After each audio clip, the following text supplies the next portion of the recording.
What are you doing? You've been writing in that iPad for a long time. I'm writing down my favorite fairy tales, the ones that deserve to be told more. Can you read one to us? Oh, hello. Of course, I'd love to. Yay! Yay! Yay! This first one is a lesser-known tale called Snow White and Rose Red. Once upon a time, a poor widow lived in a little cottage. Hi, everybody. 12, what are you doing here? I had to come back from the moon early. And I had to cut a dive short. Did you graduate already? Are we starting our fairy tales now? I can't wait. I've got my ball gown on and I'm ready. Sisters, I'm so excited to see you all. First things first, this is my friend Darling Charming from Ever After High. Hello, dancing princesses. Darling, these are 1, 2, 3, 4, 5, 6, 7, 8, 9, 10, and 11. They don't have names? We have names, but it's too difficult to remember them all. It's easier to call each other by our birth order. So 12, are you here to start our fairy tale?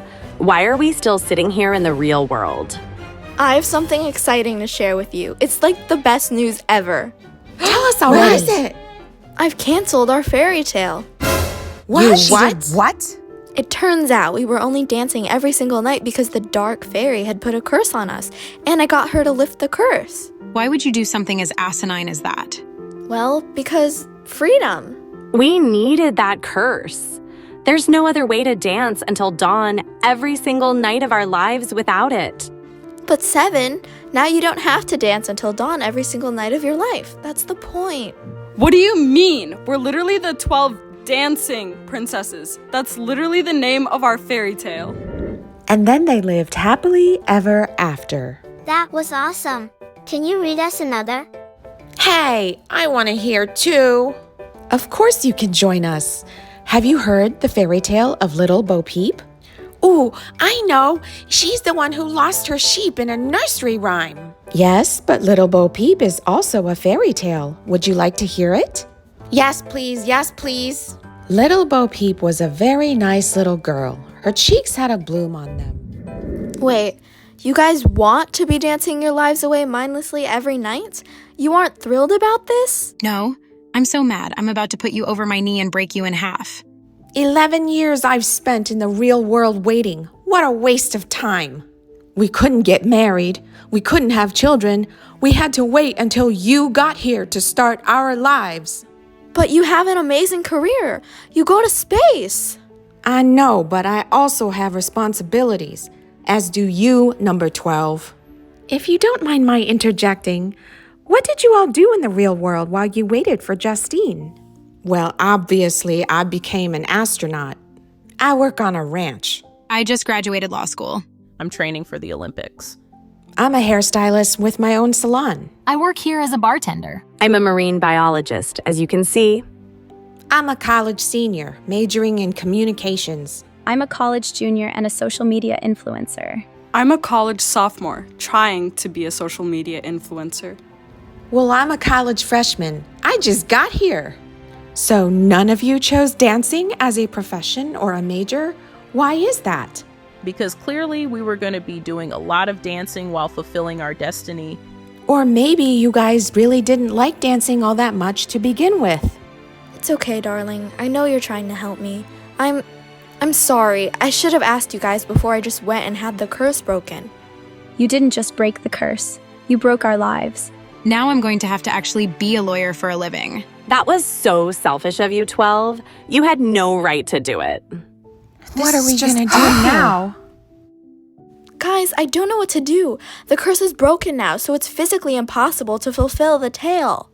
Well, you haven't graduated. You can still go back. Just tell the dark fairy to curse us again. That's a good idea. Right. Oh my Grim, don't you guys know how hard I had to work to break the curse? I had to beg Fabel to... Oh, she's gonna kill me. We have faith in you, little sister. Get your butt back to Ever After High and get it done. Okay, guys, I'll try. Let's go, darling. That was awesome. Please, can you tell us another? Hey, I didn't know it was story time. Aw, I'm sorry you missed the first two I told earlier. But if you guys want, I can read you a fairy tale that I wrote myself. Yes, please. That would be amazing. Please? Okay, it's called The Ballad of Darling Charming. Once upon a time, there was a beautiful princess named Darling Charming. Like many princesses, she was raised with the belief that the purpose of a princess is to marry for the benefit of the kingdom. But Darling didn't want to marry. She wanted to become a knight. In her chambers, she would secretly don armor and practice with a sword. Darling was exceptionally strong and fast. Anything she could think of doing, her body could do. Hey guys, I have a horse here that needs attention. One day, stories about a troll terrorizing villages reached her father, the king. He sent out a party of brave knights to deal with the troll, but alas, they never came back. Darling put on armor and went to the village herself to challenge the troll. At first, it didn't seem that it would go well as she swung wildly at the great beast, but then she charged the troll and struck a mighty blow and defeated him. When her father learned that it was she who had dealt with the troll, he praised her in public. In private, he said, "Don't you ever pick up a sword again. That is not your job." There came another day when the people swarmed to the castle, telling of a mighty fire-breathing dragon laying waste to their homes.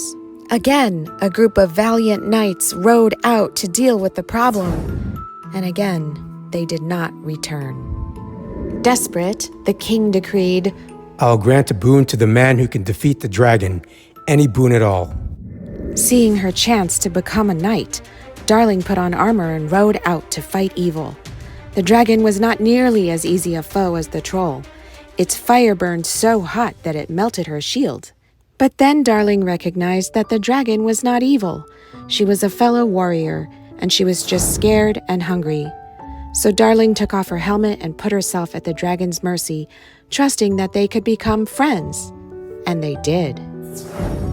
The king was furious. "I told you never to pick up a sword again." But father, what about the boon you promised?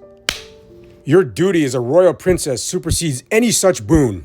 Tomorrow you will marry King Armand." You can't force me to marry. "I'm the king. I can literally do whatever I want." No, I mean you physically can't. "What are you doing? Put me down. Put me down. I could toss you over the castle ramparts right now. Put me down right this instant." And then Darling realized that some battles are not fought with the body. They're fought with the mind and with the heart. So she set her father down gently and then submitted to whatever punishment he decided to give her. The king banished her from his kingdom.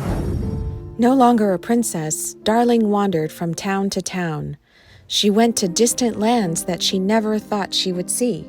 To earn her keep, she would guard caravans in the desert or deal with fairy tale monsters in the forest.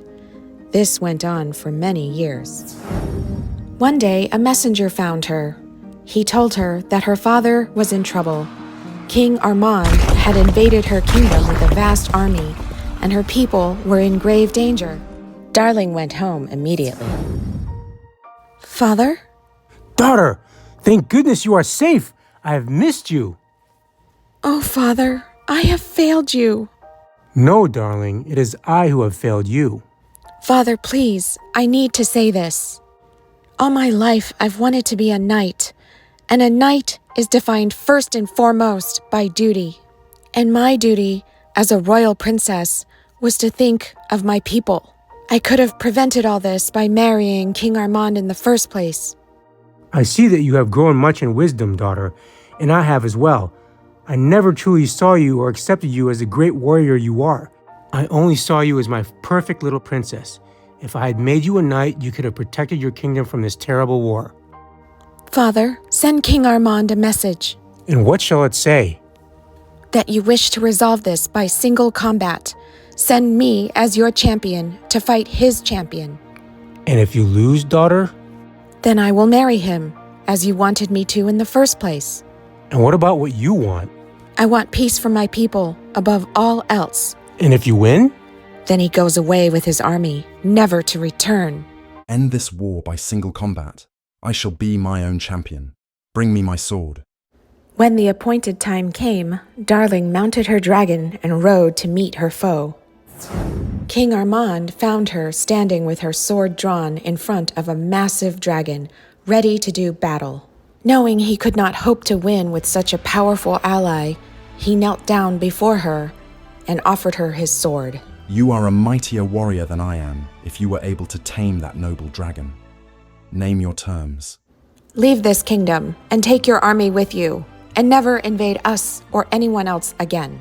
Then you doom us. Mine is a desert realm, and the only way to get to the sea to trade is through your kingdom, and your king denies us safe passage. I did not know this. And without trade, my people starve. I could not just sit by and watch them die.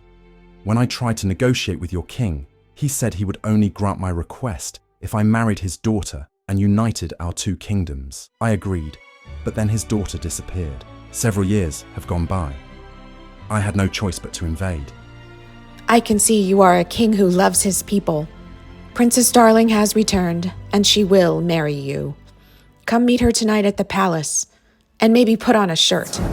That night, King Armand rode to the castle. Imagine his surprise when Princess Darling turned out to be the very same warrior he had faced that morning. You are courageous and skilled and surpassingly beautiful. I am not worthy, but I would be honored to have you as queen to rule by my side. Then let there be a wedding and peace between our realms. And so they married. Friendship and trust soon sprung up between them. But not long after that, genuine love grew too. And then they really did live happily ever after. The end. That was my favorite fairy tale ever. Me too.